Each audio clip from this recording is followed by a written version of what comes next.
Hey, welcome back to Verbalist. In today's video, you are going to understand how you can pronounce words correctly and why words are pronounced a certain way. Now, there are two reasons to this. When you have to pronounce a word a certain way, you have to understand the phonemes that constitute the word, and also you have to understand the word stresses, how you stress on different syllables. So, we'll discuss the phonemes today and we'll do the syllable stresses in our next phonemes are sounds that are produced by consonants and vowels. Take a look. There are 24 different consonant sounds and 20 different vowel sounds.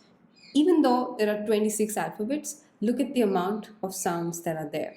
So these sounds eventually go on and become complete words. So you need to know what these sounds are, how they're produced, and how they're pronounced so that you eventually pronounce a word correctly.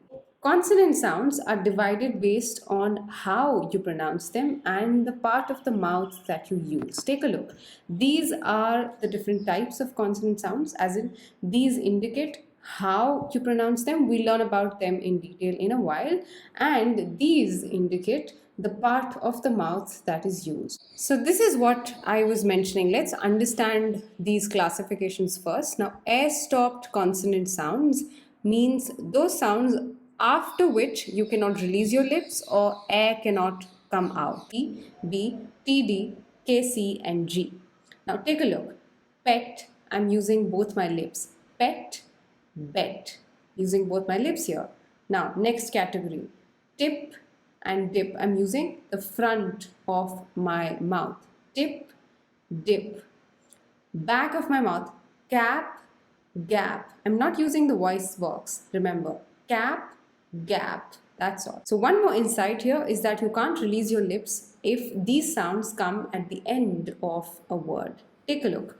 Mat, mad, jig, bib, bomb, map, jack. Alright? That's what air stopped means. Nasal, you're using your nose. Examples of nasal sounds now. I'm using the lips here. Met, met, lips. Okay. Now front of mouth. Net, net. I'm using the tongue. I'm pressing that against my teeth. Net. And then I'm using the back of my mouth. Sing, singing, stinging. The NG sound. That's a nasal sound. Fricative means that you are creating an air passage between your lips and you're releasing this air while you pronounce this sound. Examples now. F and V are produced by using both lips and teeth. Fan, fan, van. I'm using my teeth to produce that sound. And then these two sounds are produced between teeth. Thin, thin. Your air is coming out between your teeth. Thin, thick, this. You look at the last one, glottal. That means you are using your voice box to produce that sound, as in your voice box is vibrating when you produce that sound. Hat, hat. Place your two fingers on your voice box and try and understand this sound for yourself. Hat. Use the front of your mouth. You're also producing the four sounds as follows. Su, su, zoo, ship, beige, beige. Affricate is a combination of fricative and air stopped, as in there is an air passage that allows the sound to come out, plus you can't release your lips after the sound has been pronounced. Sounds producing these or sounds that come under this category are ch and j. Chain, jane, chain.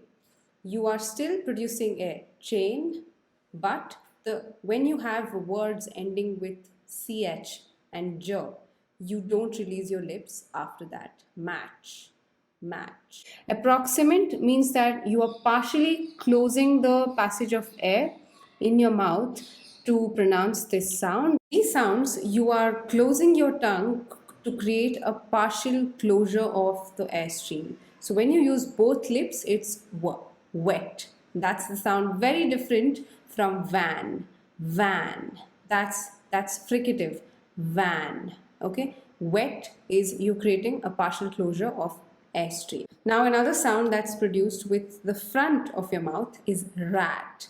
Rat. You're using the front of your mouth here. And when you're using the top of your mouth, as in the tongue is almost touching the top, yak. Yak. You're using the top of your mouth to produce that sound. And then lateral means that you are letting the side of your tongue, you're creating a passage of air around your tongue to pronounce this sound. And the example is leg, leg. Take a look at how your tongue is allowing the air passage to flow around it, leg. So you're actually closing your tongue, you're putting it at the back, and then you're allowing air to pass. There are two more consonant sounds that are produced as a combination of K and S and K and W. Can you guess these words? Box, X, box, kicks, that's the combination. And then we have quit, quit, Q-U-I-T, quit. That's pronounced as a combination of K and W. Right, so let's understand the vowel sounds now. Just like the consonants, there are categories for vowel sounds as well. Short vowels are these: a, cat, a, leg, e, sit, o, top, rub, rub, book, u, book, put. Both have the same sound but different spellings. Okay. Long vowels are extended vowel sounds. Take a look at examples. A, paid, tray. That's how they're pronounced.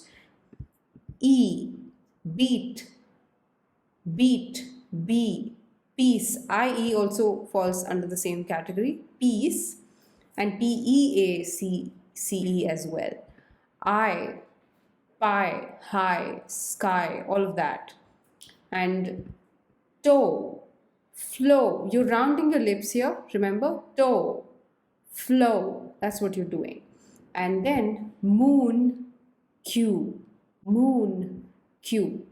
It's the extension of the book and the put sound. That's long vowels for you.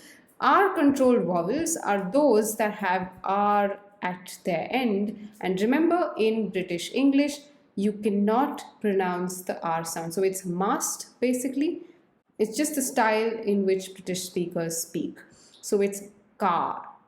You mask the R sound there. Okay, car.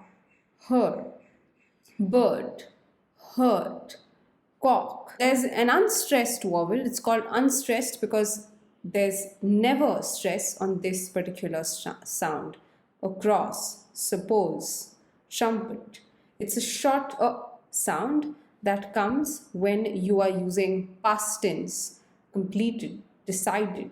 Go take a look at my previous video to understand what I meant by unstressed word or past tense endings. But the sound is never stressed, it's never extended.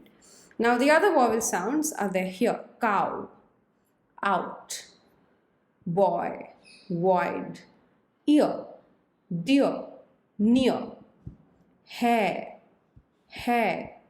Here is different, hair is different. Similarly, there, that's the sound. Tour, tour. So all of these R controlled vowels that you see here will also follow the same pattern. You will not pronounce the R, or you will make it soft, just to bring that sophistication. Okay, so that brings us to the end of this very content intensive lesson. You learned about the basic sounds in the English language. We'll go on to learn more of these basics in my next videos. Until then, keep practicing. Make sure you watch this video again to understand pronunciation. And I hope you enjoyed this lesson as much as I did. Bye-bye. Have a great day.